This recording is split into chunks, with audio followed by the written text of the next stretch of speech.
Over 20 years ago, I coined the expression think big, and it's been a part of my life ever since. It's also come true. I became an even bigger success after I said it than I was before. And that's one reason I think it's an important way to think. It obviously works, and that's what I'm going to talk about today. What I said exactly in my first book, The Art of the Deal, is as follows. I like thinking big. I always have. To me, it's very simple. If you're going to be thinking anyway, you might as well think big. That book was a bestseller, and it's considered a business classic at this point. But I never thought those words would become bestsellers in their own right. It's an interesting point that I'm famous for two very short statements. Think big and you're fired. But let's stick to the first one for today. And I'd suggest strongly that you pay attention so that you won't have to hear the second one. Thinking big starts with the details and grows from there. Because I'm a builder, I'm very aware of the importance of having a good foundation. You can't take chances in construction. You can't be haphazard and say, well, maybe this will work, maybe it won't, so let's try it and find out. Because a lot of people will be at risk. I have to know if something will work or not. Every inch has to be accounted for. In other words, thinking big starts with being thorough. So number one, be thorough. Don't count on happenstance to get you anywhere because it won't. Number two, get a momentum going and keep your momentum going. You have to have big ideas, but you've got to have the energy to get them done, which can sometimes take a long time. If you don't have momentum, you will not have what it takes to get the job done. Patience alone isn't enough. I have a lawyer friend who used to refer to me as the reverse tornado who builds everything in his path. I always like that because it implies a lot of energy and a lot of momentum. And that's exactly what it takes to get anything done. So keep your momentum going.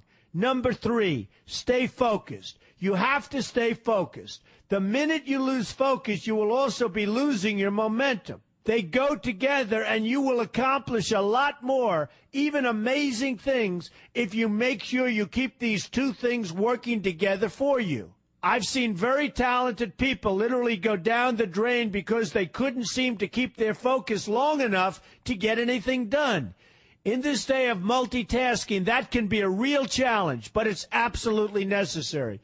Ask yourself this question: what should I be thinking about right now? That simple question can restore your focus in no time at all. And your answer right now should be listening to Donald Trump. Number four, look at the solution, not the problem. This is very important if you ever want to learn to think big. And here's why. No matter what you do, you're bound to run into problems. It's just part of life, a part of business, a part of anything worth doing. If you let the problems get in your way, they'll become bigger than your idea was to begin with, and you will be a wipeout. No matter how bad things look, keep your focus on the solution, and you will be surprised how things can work out, and work out properly. One way I do this is to ask myself when confronting a possible problem, is this a blip or is this a catastrophe? A catastrophe is something like an earthquake, a tsunami, a war, and so forth, and a blip is everything else. Right away, you'll have the right perspective, and your equilibrium will be restored. So keep your focus on the solution. Number five, see opportunity for what it is, an opportunity. For example, why are you listening to me today? Curiosity? You like me? You don't like me? You want to learn? You have nothing else to do? You want to hear me tell you you're fired? I hope not. But whatever your reasons might be, they've brought you to a good place to get involved and to learn. And that's an opportunity right there. People think that because I'm rich and famous that I know everything. I know a lot, but one thing I know is that I don't know everything. So I ask myself this question every day. What can I learn today that I didn't know before? And you know what? I learn something new every single day. That's a big reason for my success, and the same thing can apply to you. Take the time to see today as an opportunity, and you'll be surprised by what can come your way. Be open to new ideas, and you will be creating your own opportunities before too long. Number six, know everything you can about what you're doing. That's a good way to cover your bases. Another good way is to read the book Robert Kiyosaki and I have written together, Why We Want You to Be Rich. It's about covering your bases and knowing what's going on. I remember when some guys came in to meet with me about a great idea they had for an atrium for a building on Wall Street. It was a beautiful idea except for one thing. None of them had thought about how the building would be supported around this fabulous atrium. They didn't take into account the steel columns that were necessary to support a 72-story building, a very big and embarrassing oversight that could have been avoided if they'd taken the time to think about what they were doing. Don't let that happen to you. Know what you're doing first. Number 7, be lucky. Remember the old saying, the harder I work, the luckier I get. Well, it happens to be true. It works for me, and I've encountered some pretty big successes. But this goes along with something that's absolutely necessary for great success. Be passionate. You have to love what you're doing if you want to be successful at it.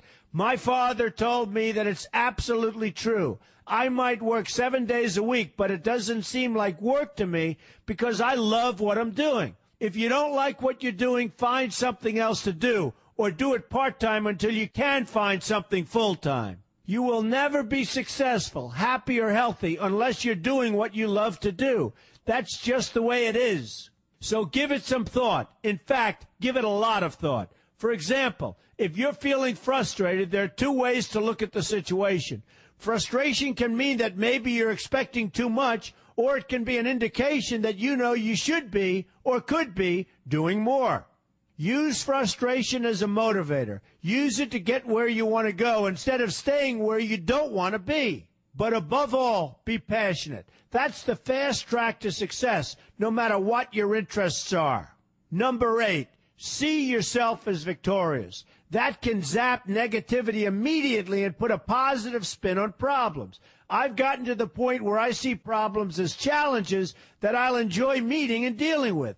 My point here is that no matter what you do, you will encounter problems. Why not see them as challenges instead and know that you are more capable of dealing with them? That's positive thinking with a realistic slant. When I go into negotiations, I keep an open mind to what may happen.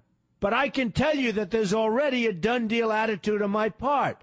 I've already thought the process through to the extent that I know everything will be better off if they agree with what I've come up with because I've taken both sides into account.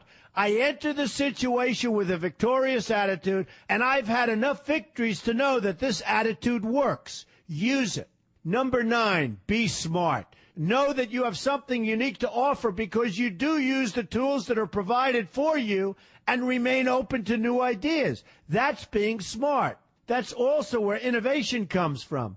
Being smart means you know how to use what you've got.